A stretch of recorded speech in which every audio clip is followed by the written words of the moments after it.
আপোষ না সংগ্রাম, সংগ্রাম সংগ্রাম গোলামি না আজাদি, আজাদি আজাদি। এটা ঐতিহাসিক বিজয় দিবস। এই বিজয় দিবসের উপর ভিত্তি করেই আগামী গত 26শে আগস্টের বিজয় হয়েছে, কথা ঠিক কিনা? সেই বিজয় 24শের বিজয় উপর ভিত্তি করেই আগামী বিজয় আসবে ইনশাআল্লাহ। সে বিজয় হবে মেহনতি মানুষের বিজয়, সে বিজয় হবে বাংলাদেশের আপামর জনতার বিজয়।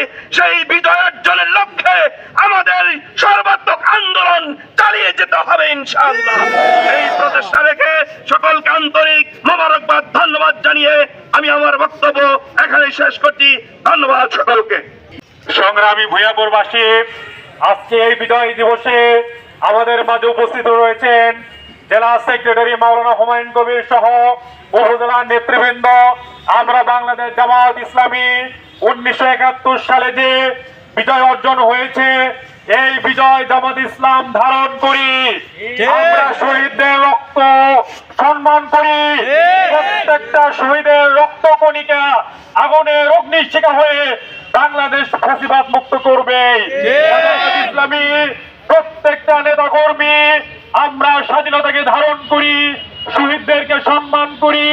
আমরা বিজয় দিবসের প্রত্যেকটা শহীদকে ধারণ করে তাদের রেখে দেওয়া কাজকে আমরা আগামী দিনে সুষ্ঠু নির্বাচনের মধ্য দিয়ে, জনগণের ভোটাধিকার প্রয়োগের মধ্য দিয়ে আমরা নিশ্চিত করতে চাই।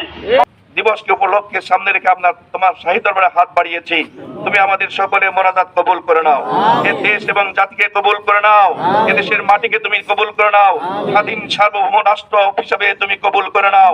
আমরা যেন আর পরাধীনতার জিনজিরে আবদ্ধ নয়, সেই তৌফিক তুমি আমাদের দান করো। এ দেশ এবং জাতিকে তুমি হেফাজত করো। বাংলাদেশের এই বিজয় অর্জনের জন্য যারা সাহায্য করো রব্বুল আলামিন, যারা এই জীবন বাংলাদেশকে তুমি কবুল করে নাও রব্বুল আলামিন। শাহাদাতের নাজরানা যারা পেশ করেছেন তাদের রুহের মাগফিরাতের জন্য আমরা দোয়া করছি। আল্লাহ তুমি তাদের গুনাহকে মাফ করে দাও।